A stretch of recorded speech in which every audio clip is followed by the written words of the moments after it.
Hey there, folks. Welcome to our cozy nook of tales and adventures. Today, like every episode, we're unlocking the doors of imagination to explore new worlds, meet fascinating characters, and experience unique emotions. I promise to take you on an unforgettable journey through the power of words. So get comfy, grab your favorite drink, snuggle into that perfect spot, and get ready to lose yourself in a new story. Leave the outside world behind for a while and dive with me into the depths of storytelling.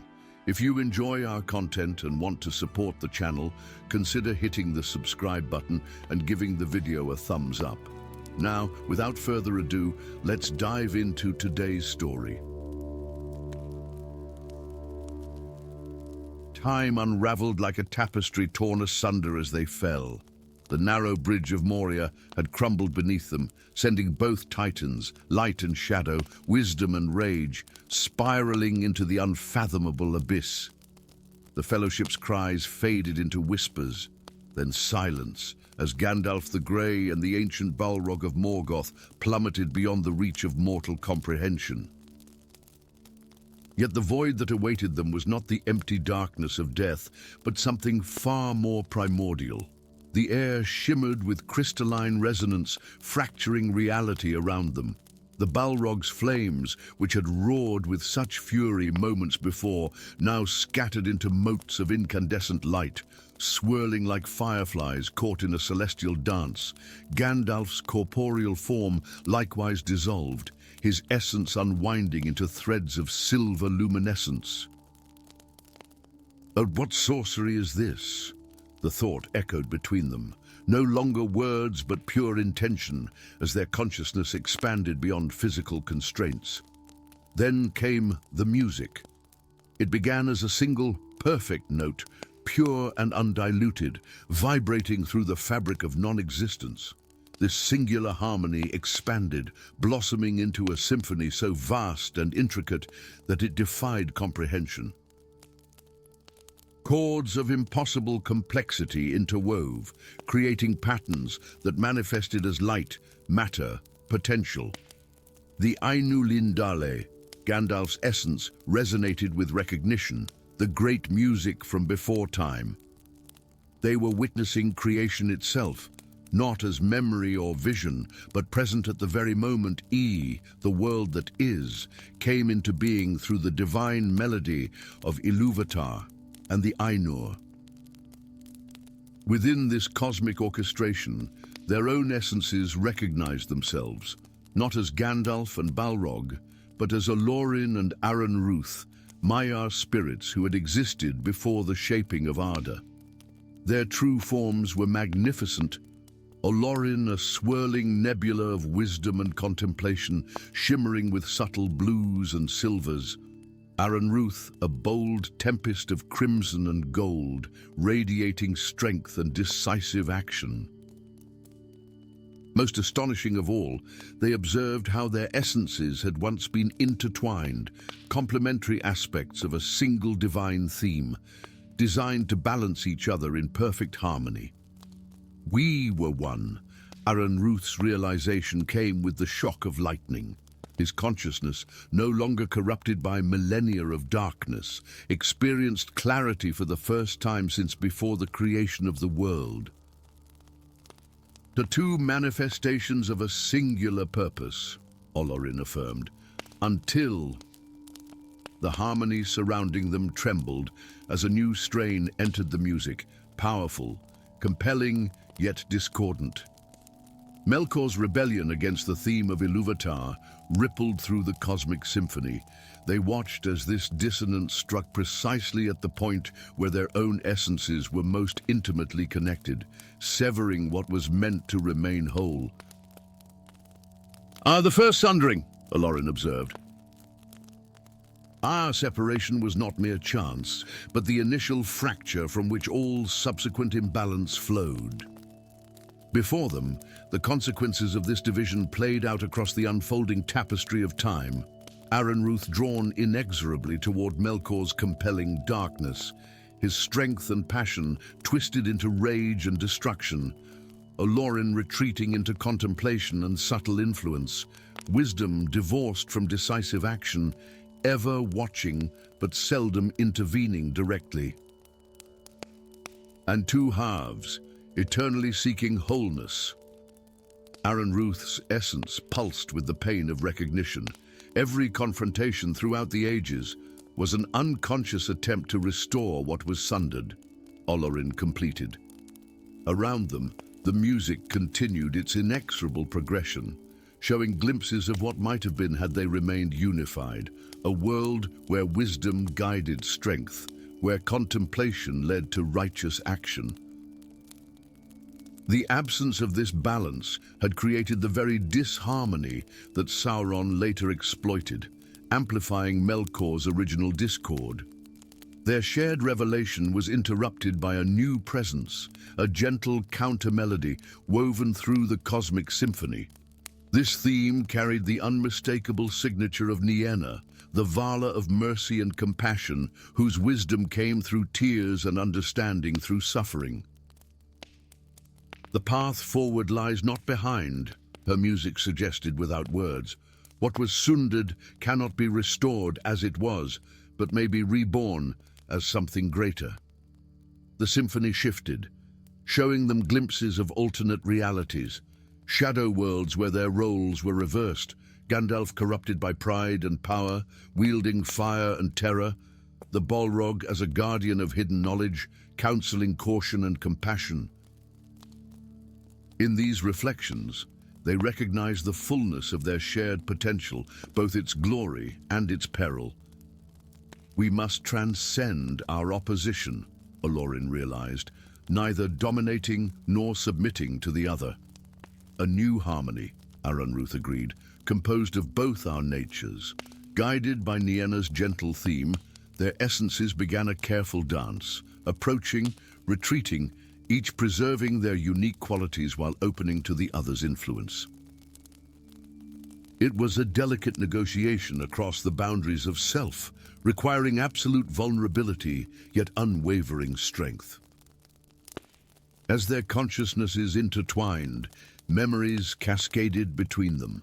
Olorin's countless lives counseling the free peoples of Middle-earth, his subtle nudges that altered the course of history, Aranruth's fall into shadow, the torment of corruption, and the long slumber in the depths of Moria, a hibernation that was, they now understood, partially a resistance against complete surrender to darkness. Even corrupted, I retained some memory of our shared purpose, Aranruth marveled. My guardianship of the deep places was not merely destruction, and my caution was sometimes paralysis, Olorin acknowledged. How many times did wisdom become mere hesitation when separated from your decisive strength? Their exchange created a new pattern in the surrounding music, not a return to their original unity, but a harmonization of their evolved, distinct melodies. This emergent theme resonated with unexpected power, creating ripples that extended forward through the symphony of time.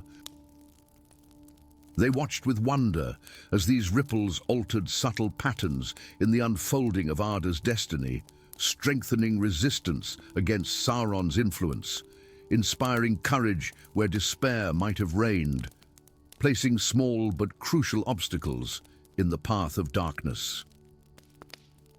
We cannot unmake what has been done, Olorin observed as they witnessed the changes propagating through the timeline. But we can create new possibilities from this moment forward. The music intensified around them, the themes of creation approaching their magnificent culmination. Both understood that their window of opportunity was closing.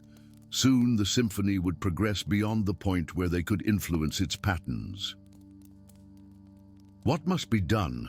Aranruth's essence pulsed with renewed purpose, no longer the corrupted Balrog, but not quite his original self either. Something evolved, tempered by suffering yet not defined by it. Nienna's melody offered its answer, a complex, harmonic progression that would require both their essences to perform, neither dominant, each essential. The pattern would create a resonance that could propagate forward through time, offering a counterbalance to the discord that had shaped so much of Arda's history. Together, then, Olorin's essence expanded, encompassing Aranruth without consuming him. One final time. Their combined consciousness wove the intricate melody, a composition both ancient and entirely new. As they completed the final cadence, the cosmic symphony around them shimmered with renewed vibrancy, small discordances resolving into unexpected harmonies. Reality began to coalesce once more, the formless potential of creation giving way to the structured existence of the world. Their shared consciousness could no longer maintain its unity in the realm of physical forms. Will we remember? Aranruth wondered as their essences began to separate. Would not as memory, Olorin answered, but as instinct, as purpose. The last notes of their shared melody faded, and the world reasserted itself around them. Gone was the infinite expanse of creation. In its place, the cold stone of a mountain peak under a star-filled sky. The White Wizard stood alone on Zirak-Zigil, the Silvertine, highest peak above the ancient dwarven kingdom of Moria. His robes gleamed in the moonlight, no longer grey but white as the stars themselves. In his hand, Glamdring caught the celestial light and held it like a captured flame. Of the Balrog, no physical trace remained. Yet Gandalf the White felt a presence, not opposed to his own, but complementary. The strength he now wielded was not merely his own, but a perfect balance of contemplation and action, wisdom and power. He raised his staff toward the heavens, and for a moment, those with eyes to see might have glimpsed an echo of crimson flame, dancing harmoniously with silver light, before both disappeared into the night. "It is done," he whispered to the stars. The music plays on, but with a new harmony. And across Middle-earth, though none could explain why, hearts lifted with unexpected hope as a subtle discord that had troubled the world since its creation finally found its resolution. Story 2.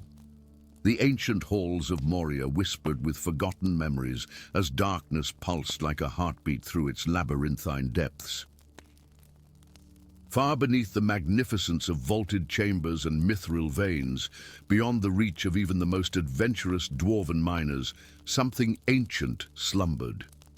Not the Balrog, whose fiery presence had long been the terror of Durin's folk, but something far older, far deadlier, something that existed before the world was shaped. On the narrow bridge, spanning the bottomless chasm, Gandalf the Grey stood defiant, staff blazing with white fire against the approaching shadow and flame. The Balrog's roar shook the very foundations of the mountain. Yet there was something in its burning eyes, not just malice, but desperation. "You cannot pass." Gandalf's voice echoed through the cavernous darkness. As their powers collided in a cataclysm of light and shadow, the ancient stone beneath them groaned. It was not merely the bridge that was breaking, but something deeper. Invisible constraints, mystical bindings that had held for millennia. Fool. The Balrog's thoughts burned into Gandalf's mind as they both plummeted into the endless void. "You know not what you've done." They fell through darkness, absolute, beyond time and reckoning. The air grew colder, then unbearably hot, then charged with energies that had no place in the mortal realm. When at last they crashed upon stone, impossibly deep beneath the roots of the mountain, it was not the end, but a beginning.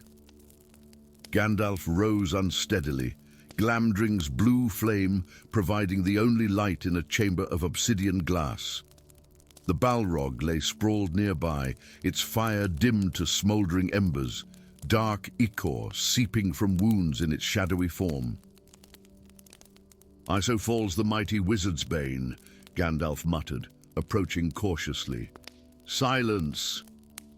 The creature's voice was no longer a roar, but a harsh whisper. Listen! Beyond the ragged breathing of the two ancient beings, a new sound emerged, a rhythmic scratching, as of countless claws upon stone, accompanied by a low, hungry hiss that seemed to come from everywhere and nowhere. They wake, the Balrog growled, struggling to rise. Does the void spawn stir? What madness do you speak? Gandalf demanded, though the dread growing in his heart told him he already knew. The air shimmered around them as reality itself seemed to thin. Through this dimensional veil, Gandalf glimpsed writhing shapes of impossible geometry, entities that existed in spaces between spaces, hungering for the structured reality of Arda. I am not what you believe, the Balrog said, flames flickering weakly across its obsidian skin. Not merely Morgoth's servant. Before the corruption, before the fall, I was Narthul, appointed by Auli himself as Warden of the Seventh Seal. The Seven Seals of Aethuzul, Gandalf whispered, ancient lore from the dawn of creation flooding back to him. The boundaries between ordered existence and the void. Yes, Narthul confirmed. Even corrupted by Morgoth's influence, I maintained my vigil, hibernating to conserve power, using my flame to reinforce the weakening seals. A tremor shook the chamber, and fissures appeared in the glassy floor. Through them pulsed an unwholesome light, casting sickly shadows that moved with impossible independence. Our battle has shattered the seals. Narthul struggled to his feet, wings unfurling. The ancient hunger awakens. That which existed before the Valar, that which feeds on discord and dissolution. Gandalf's mind raced through millennia of forbidden knowledge. The unyielding void. Morgoth tapped into its power, but even he feared to release it fully. Now it rises, Narthul confirmed grimly, and neither of us alone has strength enough to rebind it. The scratching grew louder. The fissures widened. Through them, Gandalf glimpsed a roiling sea of consciousness, ancient and malevolent, reaching tendrils of non-matter toward the thin membrane of reality. There is a way, Gandalf said finally, a forbidden rite, known only to the Istari Council and the Guardians of the Flame Imperishable. The ritual of twofold light. Narthul's burning eyes widened. You would not dare. It would unmake you, Olorin. Not unmake, Gandalf corrected. Untransform, as it would transform you. A temporary union of opposites, the Balrog mused. Light and shadow, wisdom and power, merged into a single vessel. Another tremor shook the chamber more violently. A jagged crack split the wall, revealing a tunnel that descended ever deeper, a path that led to the first of the broken seals. We have no choice. Gandalf planted his staff. The seven seals must be restored before the ancient hunger devours all of Middle-earth from within. Narthul hesitated, then nodded. I consent to the binding. Gandalf began to chant in a language older than the world, words that reshaped reality around them. He cast aside his hat and outer robes, revealing glowing sigils etched into his mortal form. The Balrog likewise prepared, drawing its darkness closer, compressing its fiery essence into a more concentrated form. As the chant reached its crescendo, Gandalf thrust his staff against the Balrog's chest. Light and shadow collided, not in opposition this time, but in union. Their forms became fluid, merging into a swirling vortex of contradictory energies. Pain beyond mortal comprehension tore through both beings as their very essences were rewritten. From the maelstrom of power emerged a single figure, neither Istari nor demon, but something unprecedented. Tall as a young malon tree, its form shifted between solid and ethereal. One half radiated silver light that cast no shadow. The other emanated shadow that consumed no light. In its right hand, it wielded Glamdring, now burning with white and black flames intertwined. In its left, the Balrog's fiery whip had transformed into a chain of crystallized twilight. "I am neither and both," the amalgamated being spoke, with two voices in perfect harmony. Nartherin, guardian of the restored path. Nartherin turned toward the revealed tunnel and began the descent into depths where no light had ever shone. The journey through the shattered underhalls of Moria revealed wonders and horrors unseen since the First Age. Ancient dwarven strongholds predating Durin himself, their walls inscribed with runes of power, abyssal gardens where blind, luminescent plants grew in patterns that mapped the stars, forgotten treasuries filled not with gold, but with artifacts of pure creative potential, raw materials from which reality itself was forged. At each broken seal, a unique challenge awaited. The first seal, deep beneath the foundations of Barazinbar the Redhorn, required the sacrifice of memory. Nartherin surrendered the recollection of their first awakening into consciousness, Gandalf's earliest moments among the Maiar, the Balrog's primal birth from divine thought. The seal reformed, a disk of opalescent stone inscribed with the rune of beginning. The second seal demanded the sacrifice of voice. For 7 days and nights, Nartherin walked in silence through caverns where sound itself behaved strangely, echoes preceding the noises that spawned them. When the seal finally accepted their offering, it crystallized into a sphere of frozen harmony. The third seal, hidden within a subterranean lake of liquid darkness, required the sacrifice of light. Gandalf's essence within Nartherin struggled mightily. For what is a wizard without illumination? Yet together they surrendered it, plunging the caverns into absolute blackness until the seal, a pyramid of negative space, was restored. The fourth seal demanded something more personal, the sacrifice of name. Identities that had persisted through eons were temporarily abandoned, leaving the merged being nameless and untethered from the great music of creation. The seal reformed as a cube of perfect symmetry, each face reflecting a different possible reality.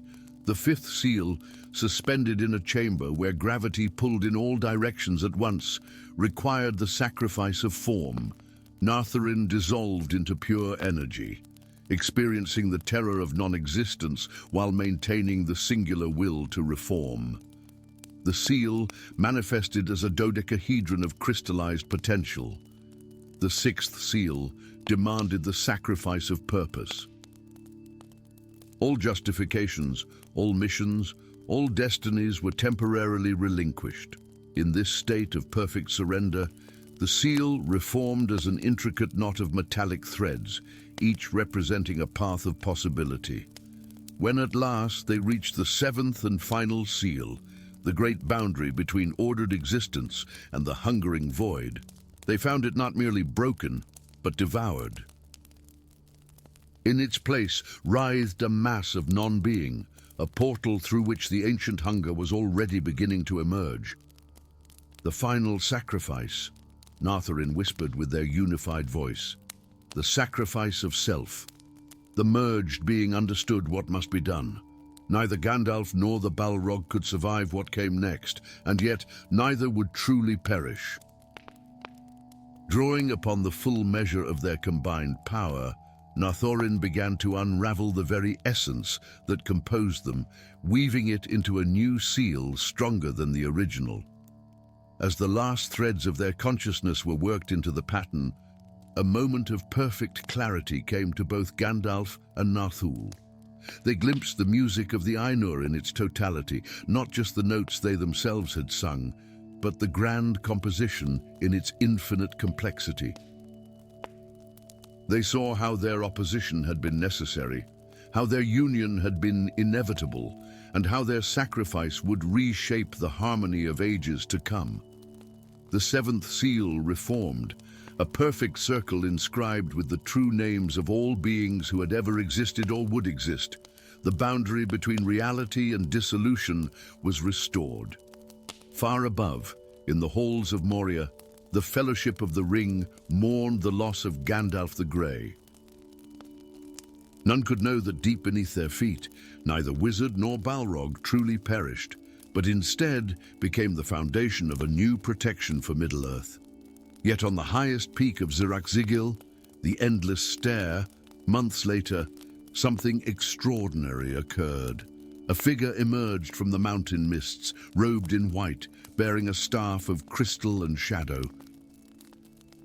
Those with eyes to see might notice how sometimes in certain lights, a fleeting outline of fire and darkness seemed to embrace the wizard's form. "Gandalf," the wind seemed to whisper. "Yes," the white wizard replied, "and no. I am what remains when opposites find harmony, and Middle-earth would never be the same again." Story 3. In the deepest shadows beneath the misty mountains, where the very stone remembers the songs of creation, two primordial powers plummeted through darkness. The fiery whip of the Balrog lashed out one final time as the bridge of Moria crumbled, ensnaring Gandalf's ankle in a cruel embrace of flame. As both ancient beings fell into the abyss, neither could have foreseen how this simple binding would forge a connection more profound than enmity, more complex than allegiance. The world above faded to nothing. The Fellowship's cries, the crumbling stonework, the burden of the ring, all dissolved into the impenetrable darkness of the void beneath Moria. Time lost meaning in that endless descent. Seconds stretched into hours, hours into what felt like days, as the wizard and the demon of shadow and flame spiraled ever downward, locked in their fateful embrace. It happened when they struck the black waters of Darthalum, the bottomless pool that glimmered beneath the foundations of the mountain. The impact should have extinguished the Balrog's flame, should have drowned the exhausted wizard. Instead, the ancient waters, remnants from the wells of Varda that had gathered starlight since the dawn of Arda, catalyzed something unprecedented. The Balrog's whip, still wrapped around Gandalf's form, transformed from a weapon of torment into a conduit of essence. Fire met wisdom, shadow touched light, and the boundaries between the two beings blurred like mist before a rising sun. Gandalf gasped as the first memory crashed through his consciousness, the glorious song of creation heard not from his perspective as Olorin, but through the spirit of the one who would become his enemy. He witnessed the beauty of Almaren through eyes uncorrupted, felt the exhilaration of crafting mountains alongside the Valar Aule, experienced the terrible seduction of Melkor's rebellion not as a distant observer, but as one being slowly, inexorably turned from light to shadow. What sorcery is this?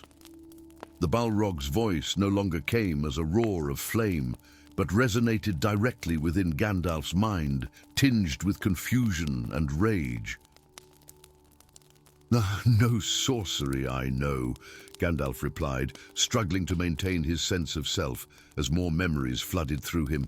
The whip, the waters, our essences intermingle.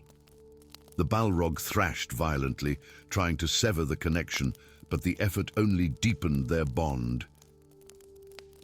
Now it was the demon's turn to stagger as Gandalf's memories flowed into him. Countless years walking among the elves in Valinor, the council of Nienna teaching compassion through tears, the burden of being sent to Middle-earth with power veiled and wisdom as his only true weapon. Most startling of all, the Balrog experienced the genuine grief Gandalf felt when confronting the shadow of what had once been a noble Maya spirit. "You pity me?" The concept burned through the Balrog's consciousness like a foreign toxin. Gandalf, leaning heavily on his staff, looked upon his adversary with new understanding. I mourn what was lost when Melkor claimed you, Luinora. Yes, I know your name now, as you know mine beyond Gandalf. The sound of his original name, unused since before the breaking of Almaran, sent tremors through the Balrog's massive form. Flames dimmed and brightened erratically across his shadowy skin as long-suppressed memories fought against the corruption that had defined him for ages. They stood thus, locked in mental communion, until a new sound broke the stillness of the depths, a skittering, chittering noise that echoed from the lightless tunnels surrounding the black pool. The sound raised identical reactions in both beings, primal dread. The Ungweliantrim, the Balrog growled, flames intensifying, spawn of Ungoliant that even Morgoth feared. They hunt isolated power, and we reek of it. Through their shared consciousness, Gandalf understood immediately. These were no ordinary monsters, but fragments of ancient hunger, descendants of the primordial darkness that had helped Melkor destroy the two trees of Valinor.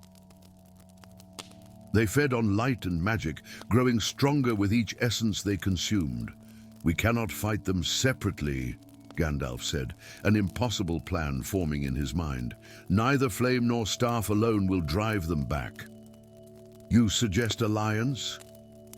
The Balrog's mental voice carried shocked disbelief. With your enemy. With one who shares my fate, Gandalf corrected. The bond between us cannot be broken by will alone. We are yoked together until we find the means to separate. The chittering grew louder.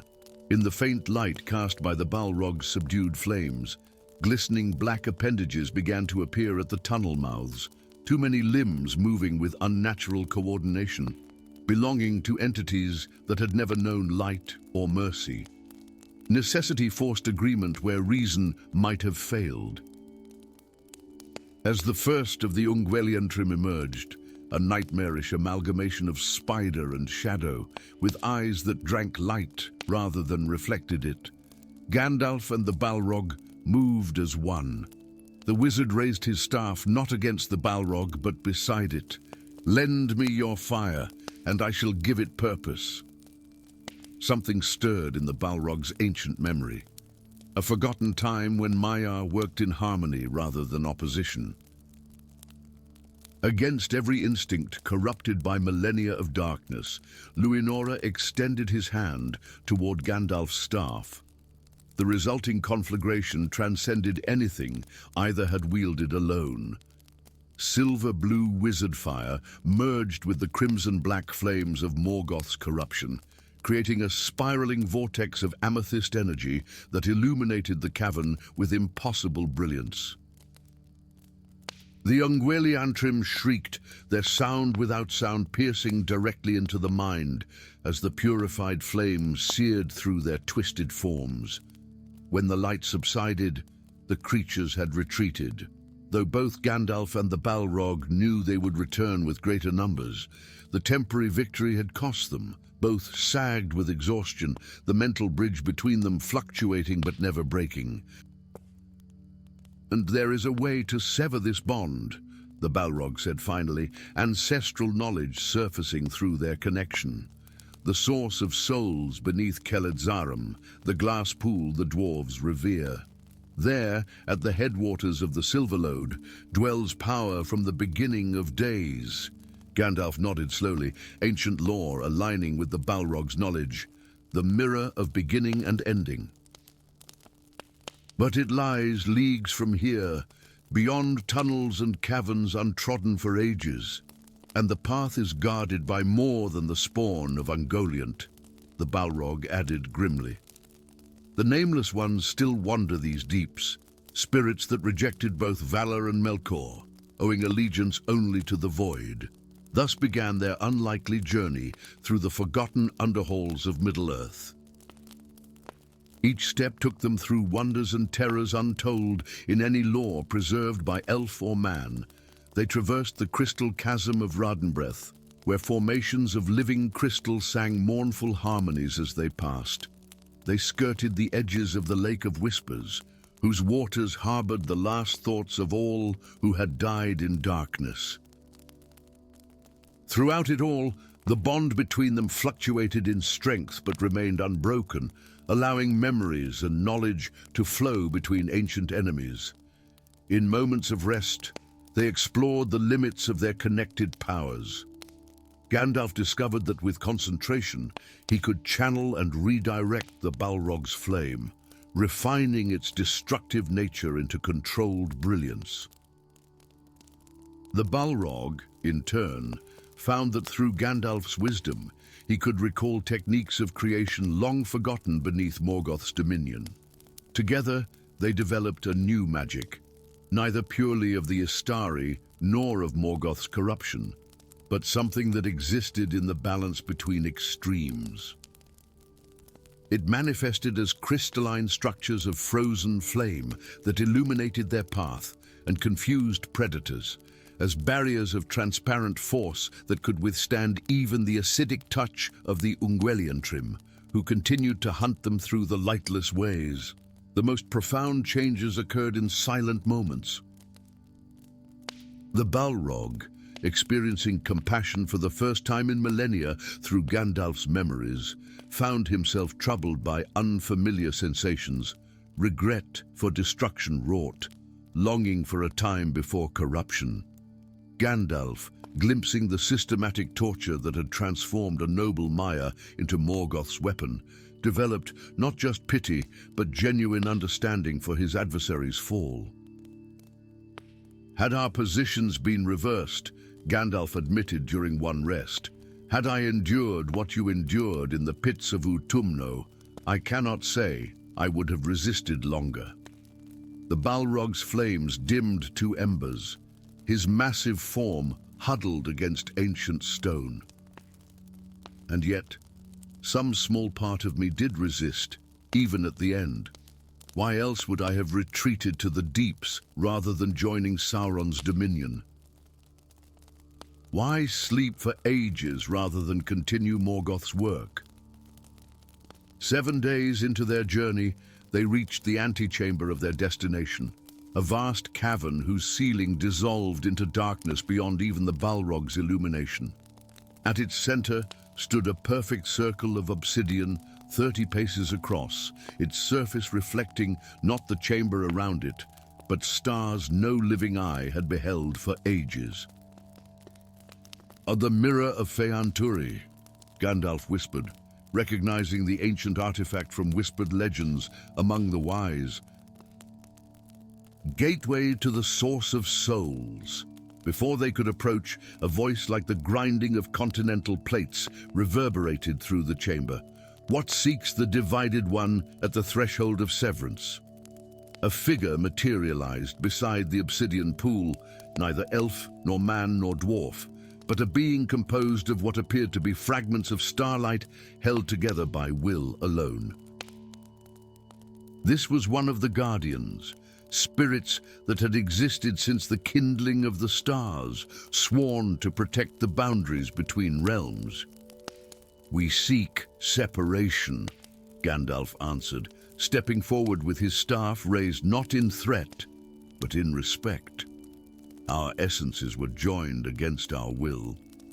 "There is always will in joining," the Guardian countered, its voice shaking dust from the chamber's distant ceiling.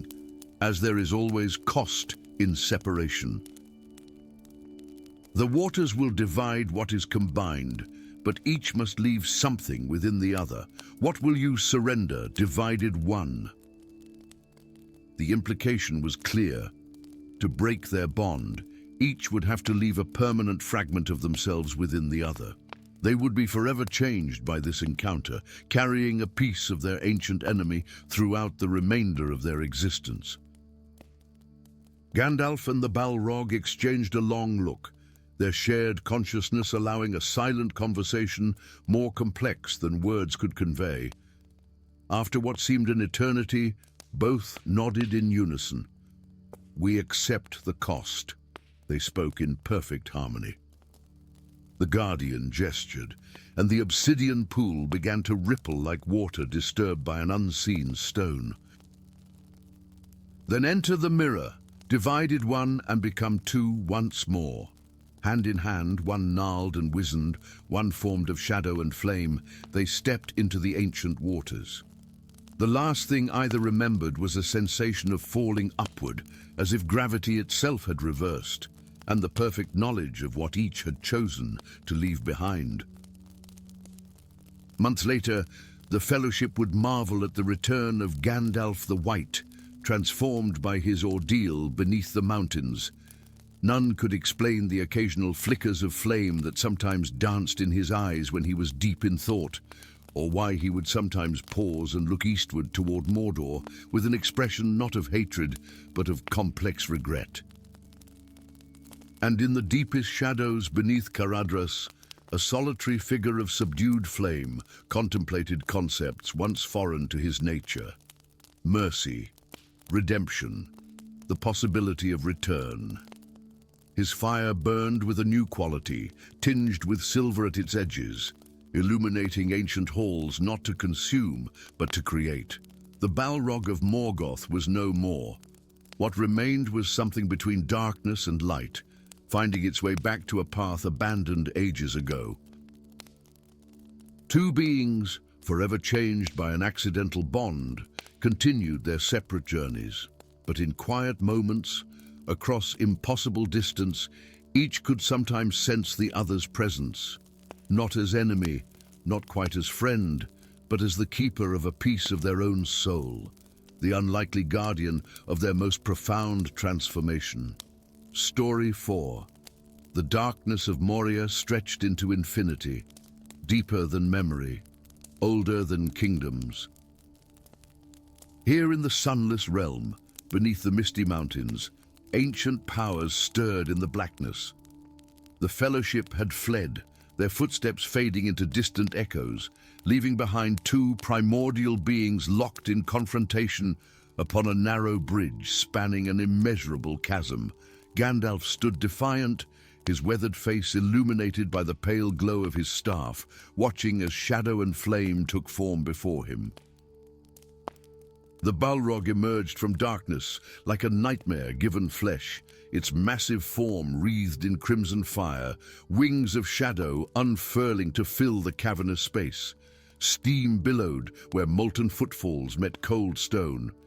"You cannot pass."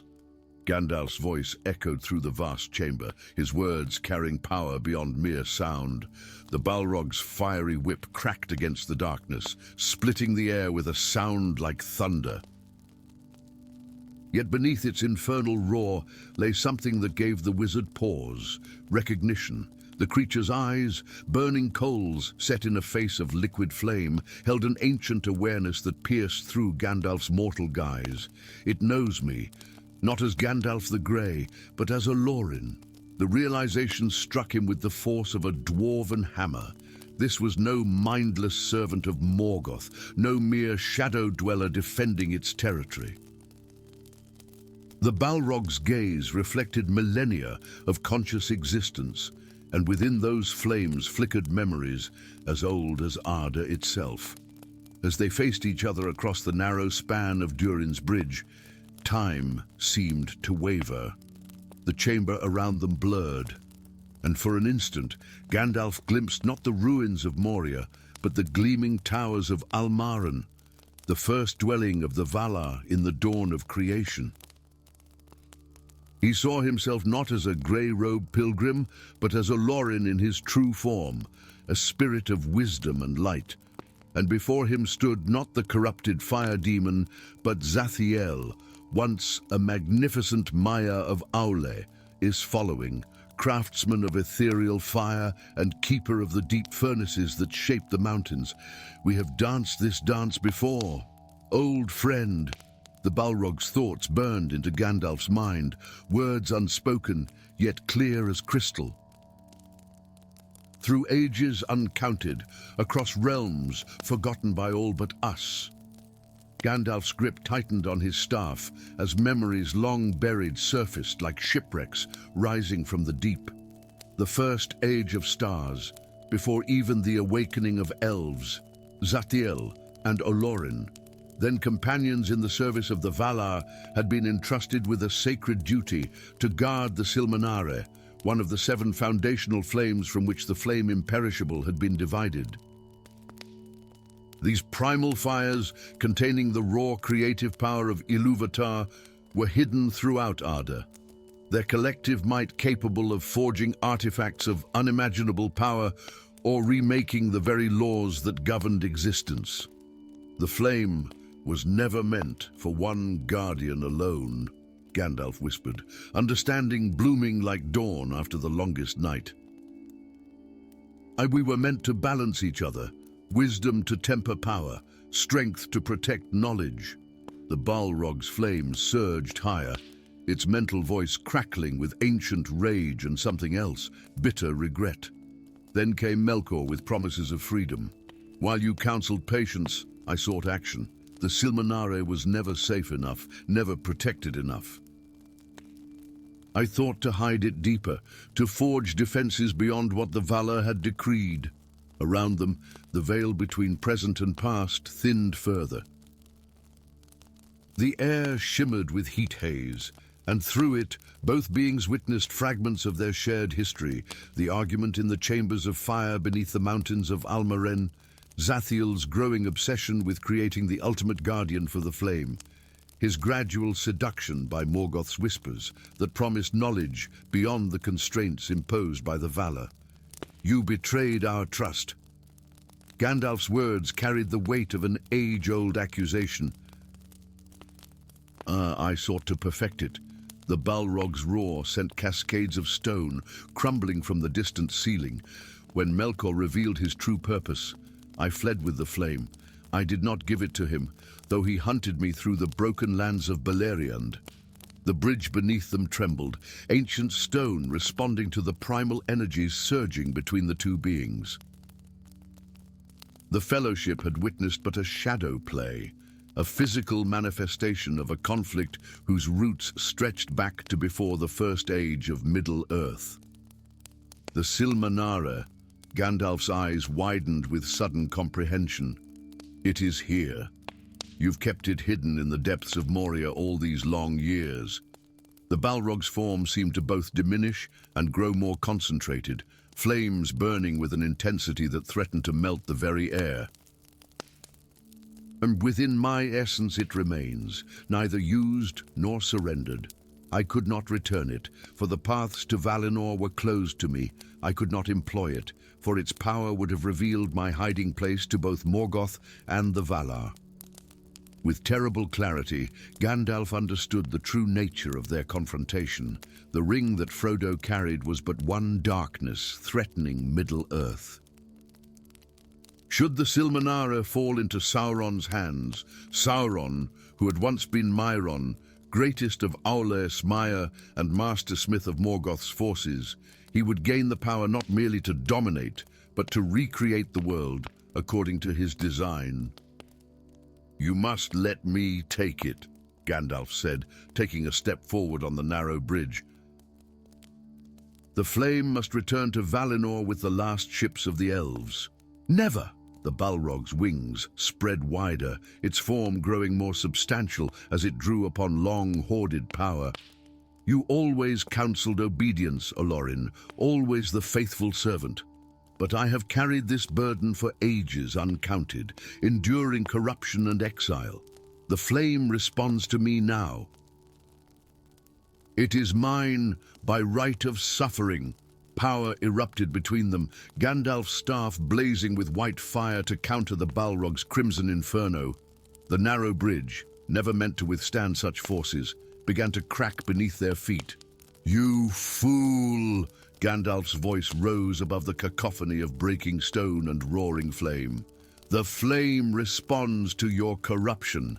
Look at what you have become.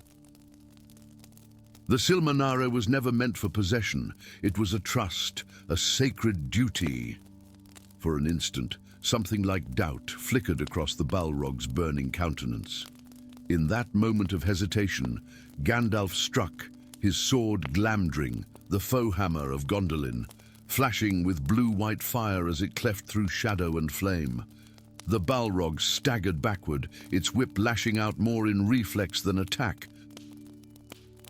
The fiery cord wrapped around Gandalf's ankle, even as the bridge finally surrendered to the forces unleashed upon it, crumbling into the abyss below. "If I fall, you fall with me." The Balrog's thought voice held grim satisfaction as they both plummeted into darkness.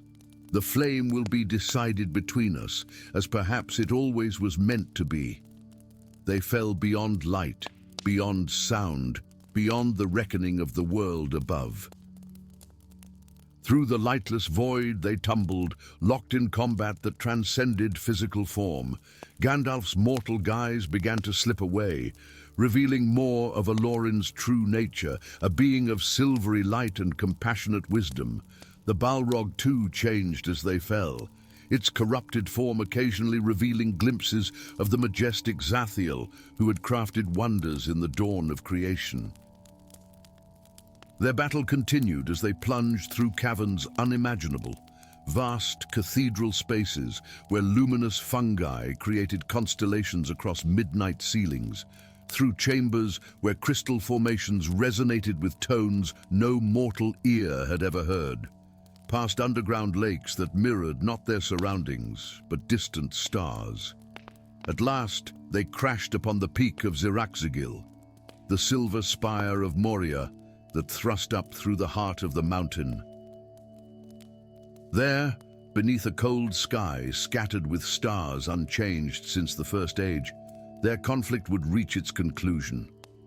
For 10 days and nights they fought, their powers reshaping the mountaintop. The Balrog's flames melted ancient glaciers. Gandalf's lightning split stone columns that had stood since the world's shaping. Neither would yield, for both understood that more than personal survival hung in the balance. The fate of one of the 7 primal flames of creation would be decided upon that lonely peak. On the 11th day, as dawn broke over the misty mountains, Gandalf stood trembling with exhaustion before his equally diminished foe. The Balrog's fire had burned low, its massive form reduced to a shadow of its former terror. "It must end, Zathiel," Gandalf said softly, using the name that had not been spoken since before the breaking of the world. "You know what the flame must become." The Balrog's burning eyes met Gandalf's, and in that gaze lay the weight of ages. "I am Zathiel no longer, that being perished in Morgoth's pits." "No," Gandalf stepped closer, lowering Glamdring. "He merely lost his way, as did I, in my caution and obedience. Neither of us understood the flame's true purpose." With a gesture beyond physical movement, Gandalf extended his essence toward his ancient adversary. The Balrog hesitated, then responded in kind. As their beings touched, a transformation began. Not a conquest of one over the other, but a reconciliation of long-sundered halves. From within the Balrog's core emerged a light unlike any that had shone in Middle-earth since the breaking of Beleriand. The Silmarils, one of the 7 foundational flames, neither white nor crimson, but a perfect golden radiance that cast no shadows. "It was never meant to be guarded," the Balrog whispered, its voice now carrying echoes of Zathiel's forgotten music. "It was meant to transform." "Yes," Gandalf replied as the flame enveloped them both. "Not a weapon to be wielded or a treasure to be hoarded, but a catalyst for renewal." The golden fire consumed them both, not in destruction, but in transformation. When it subsided, where 2 ancient adversaries had stood, only Gandalf remained, no longer grey but white, his mortal form housing not just his own power, but a portion of the Balrog's strength, purified and reconciled with its original purpose. Of Zathiel, no physical trace remained. Yet Gandalf knew that his essence had not been destroyed, but redeemed, returned to the music from which all creation sprang. The Silmarils, having fulfilled its purpose in bringing balance to its divided guardians, dispersed into the fabric of Middle-earth itself, a subtle power of renewal that would help the world withstand the coming darkness. Gandalf the White stood alone upon the peak of Zirak-Zigil, the wind catching his now pristine robes. Far below, the Fellowship continued its perilous journey, unaware that the conflict they had witnessed upon Durin's Bridge had been but the surface ripple of a confrontation that had begun before the First Age and ended with the transformation of both combatants. "I must go to them," Gandalf murmured, gazing toward the horizon where greater battles awaited. "Oh, but I go not as I came." He raised his new staff, white wood crowned with a crystal that caught the morning sun, and in its light, those with eyes to see might have glimpsed the echo of an ancient flame that had helped to shape the world. Story 5. In the fathomless depths of Moria, where forgotten shadows lingered like memories of a vanished age, ancient stone whispered tales of glory and doom. The vast halls of the dwarven kingdom, once resplendent with golden light reflected from mithril veins, now lay draped in darkness older than the mountains themselves. Here, in this tomb of a civilization, the Fellowship of the Ring fled through labyrinthine corridors, their hurried footsteps echoing like frightened heartbeats against stone that had witnessed the rise and fall of empires. Behind them, something primeval stirred, a presence that had slumbered since the elder days when the world was young and the first stars kindled in the heavens. Its awakening sent tremors through the deepest foundations of Arda, ripples in the very fabric of creation that only the most attuned could sense. Gandalf the Grey felt it first, a dissonance in the subtle music that underlay all things. He paused at the rear of the company, his weathered face illuminated by the crystalline light emanating from his staff. The wizard's eyes, ancient beneath bushy brows, narrowed as he gazed back into the abyssal darkness from which they fled. "What new devilry is this?" Boromir's voice wavered between courage and dread. Gandalf did not immediately answer. His perception, honed through millennia of vigilance, reached beyond the visible. What approached was no mere cave troll or goblin horde. This was power answering power, darkness responding to the presence of light, his light. The realization struck him with the force of prophecy. The creature had not awakened by chance. "A Balrog," he finally said, the word falling from his lips like a death sentence. "A demon of the ancient world."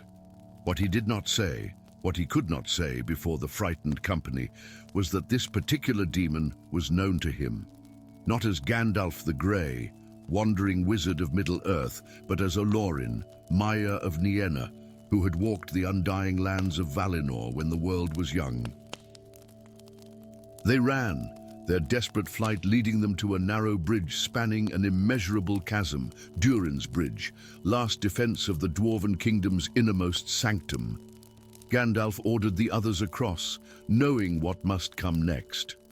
As the last of the Fellowship reached the far side, he turned to face the approaching darkness. It came like a storm of shadow and flame, its massive form both substantial and ethereal, a corruption of divine beauty, twisted by malice uncounted ages old. Great wings of smoke unfurled from its shoulders, and in its right hand it gripped a blade of liquid fire, eyes like dying stars fixed upon the solitary wizard who barred its path. "You cannot pass." Gandalf's voice echoed through the cavernous space, imbued with power that made the very air tremble. The Balrog halted, and in that moment of stillness, recognition flashed between them, an acknowledgement that transcended their physical forms. This was not their first confrontation. "Mithrandir," The creature's voice burned directly into Gandalf's mind, using not the common tongue, but Valorin, the primeval language of the Aenir, the Grey Wanderer. Last of the faithful Istari, the Fellowship watched in horror from the far side of the bridge, seeing only a silent standoff between wizard and demon. They could not hear the communion of ancient minds, could not comprehend that what unfolded before them was but the visible aspect of a confrontation spanning ages. Durin's bane, Gandalf replied aloud, gripping his staff with whitened knuckles. Though that is not your true name, is it, Narthan? The Balrog's flames intensified at the utterance of that long-forgotten name. Once, before corruption, Narthan had been a Maya of Aula, a spirit of creativity and craftsmanship. Now, only embers of that original purpose remained, buried beneath millennia of darkness. You speak what should not be spoken, the Balrog's thought voice rumbled. But you, who still wear the flesh guise of mortality, while I have been bound to flame and shadow. I know why you have awakened now, Gandalf said, his gaze never wavering. I know who has betrayed us. The creature's fiery countenance shifted in what might have been grim amusement. Do you? The White Council is not as united as you believe as Grey One. There are those among the wise who fear your growing power more than they fear the darkness in the east. A cold certainty settled in Gandalf's heart. For centuries he had suspected treachery beyond Saruman's obvious betrayal, subtler machinations among those who should have been allies. Now he understood. Certain members of the White Council had deliberately disturbed the ancient wards containing the Balrog, ensuring its awakening precisely when the ring-bearer would be passing through Moria. They sought to eliminate not just Gandalf, but also the ring, deeming both too dangerous to exist. So I am to fall here, and the ring with me, Gandalf said, his voice low, a convenient solution to two problems. The Balrog's flames roiled. "On you have grown powerful, Olorin, more powerful than they intended when they bound you to this fragile form. They fear what you might become if you reclaim your full nature." Beneath Gandalf's mortal guise, something ancient stirred, a power he had kept leashed for millennia. The Valar had sent 5 Istari to Middle-earth, each embodying different aspects of their collective wisdom. But what few knew was that Gandalf carried something more, a spark of the flame imperishable, the secret fire of creation itself, entrusted to him as guardian should darkness ever threaten to consume the world completely. It was this flame that the Balrog sensed now, kindred to its own corrupted fire.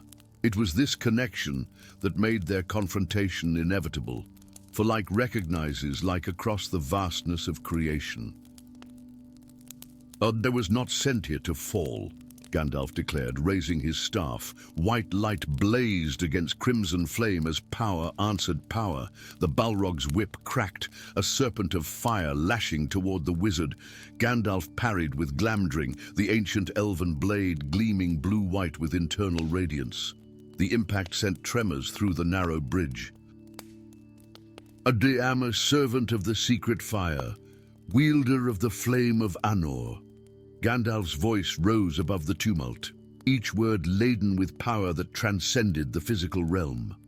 With terrible clarity, he understood the true nature of this confrontation. The betrayers among the wise had not merely sought his elimination, they had orchestrated a trap for both him and the Balrog. Two beings connected to the primordial fires of creation, whose clash might destroy both and remove 2 wildcards from the coming war for Middle-earth. As their powers collided, Gandalf felt the ancient spark within him responding to the corrupted flame of the Balrog. For a critical moment, he teetered on the precipice of transformation, of abandoning his restraint and claiming the full measure of power that was his birthright as a Maya. The temptation burned through him with an intensity that threatened to consume his very essence. Embrace it, the Balrog urged, sensing his internal struggle. Cast off this fragile shell. Become what you were meant to be, fire and majesty unbound by mortal limitations. Together, we could reshape the order of this world. Gandalf's eyes closed briefly as understanding crystallized within him. This was the final test, not of his strength, but of his wisdom. The Valar had chosen him precisely because he feared power, because he understood its corruptive influence. To embrace his full nature now, even to defeat this ancient evil, would set him upon the very path that had transformed Narthen into this creature of shadow and flame. "You shall not pass," he roared, bringing his staff down upon the bridge with all his remaining strength. The ancient stone cracked, fracturing beneath the Balrog's feet. As the creature began to fall, its whip lashed out one final time, coiling around Gandalf's ankle with vindictive precision. "If I fall, you fall with me." The Balrog's thought voice held grim satisfaction. "Into the deepest abyss, where neither light nor darkness holds dominion." There, we shall see what remains of Olorin when Gandalf is stripped away. As he felt himself pulled into the void, Gandalf cast one last glance toward the Fellowship, toward Frodo, whose wide eyes reflected terror and dawning comprehension. "Fly, you fool," he managed, before plummeting into depths beyond reckoning. They fell through darkness absolute, beyond time and measure. The Balrog's flame illuminated their descent in brief, hellish flashes, ancient caverns untouched by living eyes, subterranean lakes black as night, formations of crystal that sang with eldritch harmonies as they passed. Throughout that endless fall, the secret fire within Gandalf burned brighter, responding to the proximity of its corrupted kin. The mortal form that had contained his power for 2 millennia began to fail, unable to withstand the unleashed essence of a Maya in full confrontation with its equal. When at last they struck the bottomless pool of Kheled-Zaram, the impact should have destroyed them both. Instead, water that had mirrored stars since the awakening of the world embraced them, its ancient magic catalyzing transformation, light and shadow, creation and corruption. Two aspects of the same primordial force, locked in combat beyond the reckoning of mortal minds. Days later, upon the snowbound peak of Ziraxigil, the battle reached its conclusion. Lightning split the sky as powers beyond comprehension clashed one final time. When silence finally fell, only one figure remained, kneeling in the pristine snow. No longer grey, but white, his mortal form renewed, yet fundamentally changed. Gandalf, or what Gandalf had become, raised his face to the heavens. Within him, the secret fire burned with newfound clarity, purified by its confrontation with corruption. The betrayers among the wise had failed. Rather than eliminate a threat, they had catalyzed a transformation. The last guardian had fallen, yes, but what had risen in his place was something they could neither predict nor control. Gandalf the White stood, his gaze turning eastward, where darker shadows gathered. The Balrog was vanquished, its corrupted flame purified and reabsorbed into the music of creation. But the greater battle, the war for which he had been preparing since before the breaking of the world, was just beginning. "Olorin, I was in my youth in the west, that is forgotten," he whispered to the wind. "Gandalf I was, and Gandalf I remain, but not as I once was." Far below, the Fellowship continued their fractured journey, unaware that their guide and guardian had been reforged in the very fires of creation, transformed by an encounter that had been ordained since the first discordant note entered the music of the Ainur at the dawn of time. Story 6. Beyond the Veil of Stars, where time flows like water through cupped hands, two titans clashed in an endless battle. Blades of pure light struck against wings of shadow and flame, each blow sending ripples across the fabric of existence. Neither combatant showed signs of weariness, for they had transcended the need for rest eons ago. They were Gandalf the White and the Balrog of Morgoth, locked in eternal conflict, their battle a cosmic dance that maintained the very balance of all worlds. In the realm of Middle-earth, where mortals dreamed beneath the watchful gaze of stars, a young woman named Firiel awoke with a gasp, her nightgown soaked with sweat. The vision had returned, more vivid than ever before. In her dreams, she had witnessed the clash of light and shadow, felt the heat of otherworldly flames against her skin, and heard the thunderous clash of powers beyond mortal comprehension. For 3 moons now, the same dream had haunted her sleep. Growing more intense with each passing night, Firiel rose from her bed and walked to the window of her chamber in the white tower of Minas Tirith. The city slept peacefully under the silver light of the moon, unaware of the tremors that shook the very foundations of reality. She gazed upward, her keen eyes spotting what others had yet to notice: a thin, almost imperceptible crack in the night sky, from which spilled the faintest glimmer of golden light. "It is beginning," she whispered to the empty room. As the daughter of a Dúnedain ranger and a woman of Gondor, blessed with the sight, Firiel had always been different. Her dreams were more than dreams. They were glimpses into realms beyond mortal understanding. She had foreseen the War of the Ring in her childhood, though none had believed her warnings. Now, in the 4th decade of the Fourth Age, when peace had settled over the lands like a comfortable blanket, she alone sensed the approaching discord. The following morning, as Firiel crossed the courtyard of the White Tree, she noticed something that made her blood run cold. A second crack had appeared in the sky, barely visible to most, but to her eyes it gaped like a wound. This time, instead of golden light, tendrils of absolute darkness seeped through like ink dropped into clear water. "You see them too," came a voice from behind her. Firiel turned to find 2 figures standing where none had been moments before. They were tall and regal, clad in robes of the deepest blue that seemed to shimmer with starlight. Their faces were ageless, neither young nor old, and their eyes held the wisdom of millennia. "The Ithrin Luin," she breathed, recognizing them from ancient texts. "The Blue Wizards." The taller of the 2 nodded. "I am Alatar, and this is Palando. We have returned from the east, where we have walked hidden paths for an age.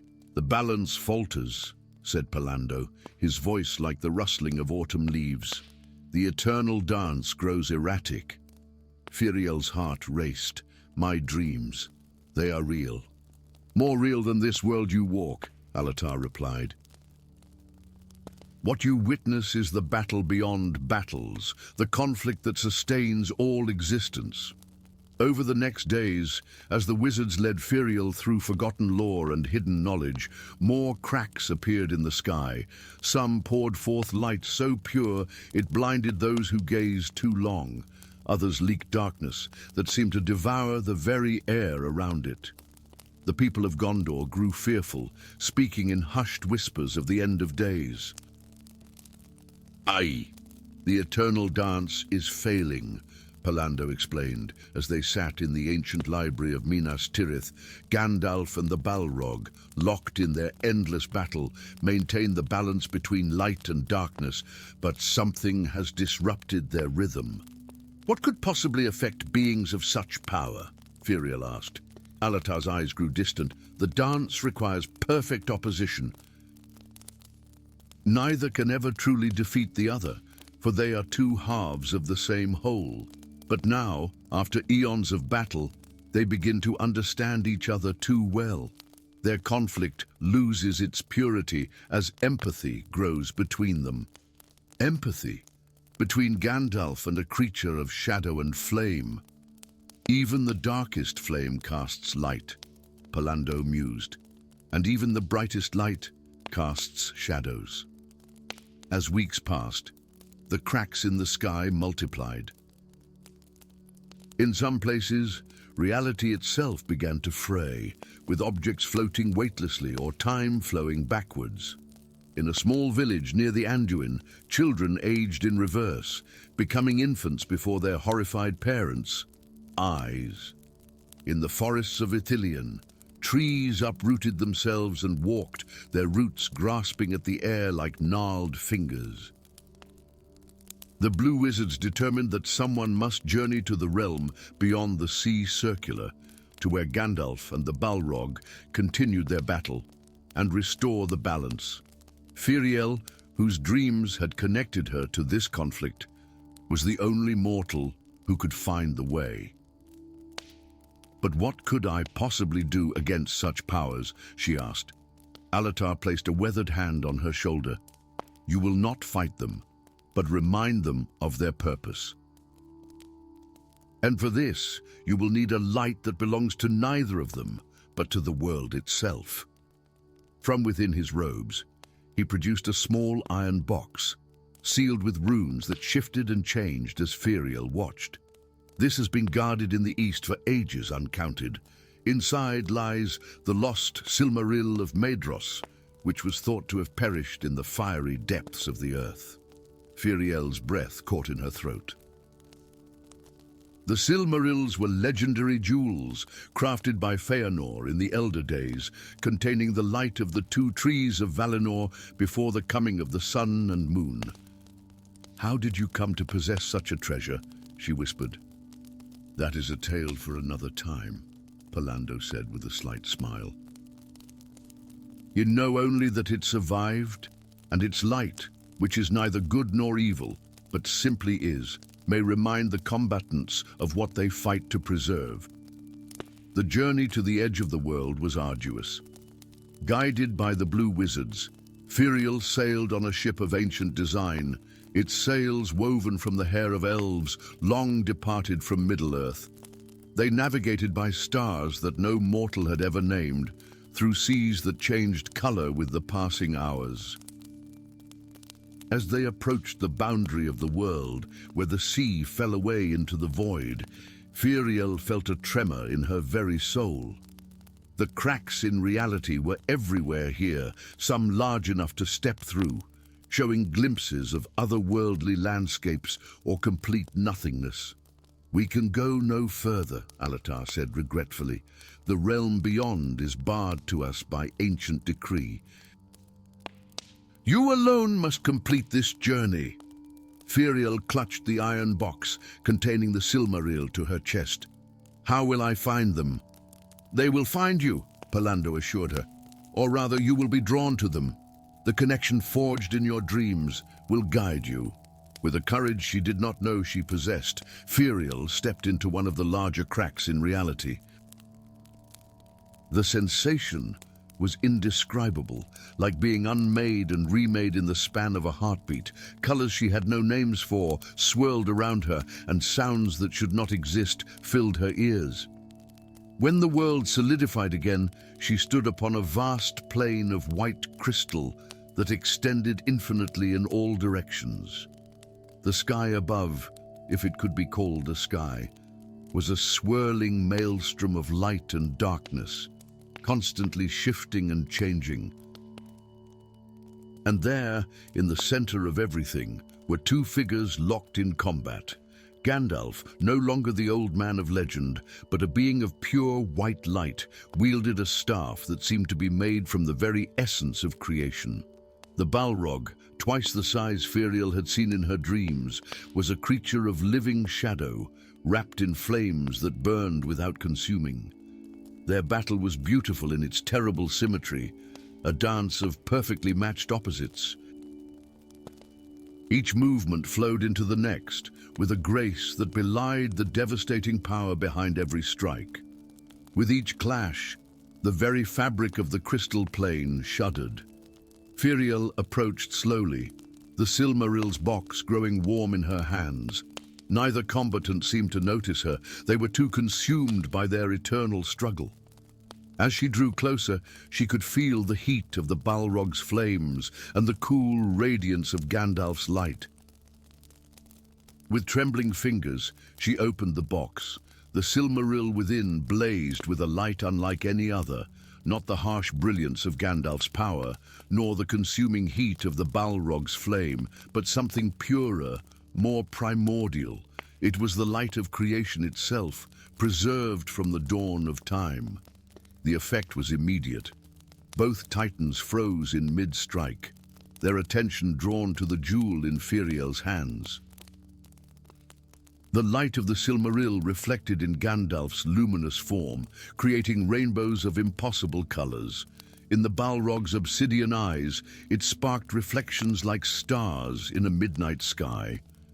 "Remember," Firiel said, her voice somehow carrying across the infinite expanse. "Remember why you dance." The Silmaril's light expanded, enveloping all three of them in a sphere of radiance. Within that light, Firiel glimpsed the truth. Gandalf and the Balrog were not merely opponents, but counterweights, their eternal conflict maintaining the balance that allowed all worlds to exist. Without darkness, light had no meaning. Without light, darkness had no purpose. "The dance falters," she continued, guided by intuition rather than knowledge. "And the worlds suffer for it." Gandalf's form shifted, becoming more recognizable as the wizard of legend. "We have fought for so long," he said, his voice like the harmony of 1,000 choirs, "that we have forgotten why we began." The Balrog's flames receded slightly, revealing more of its ancient form. "We are tired," it rumbled, its voice the grinding of mountains. "Or even immortals grow weary of eternity."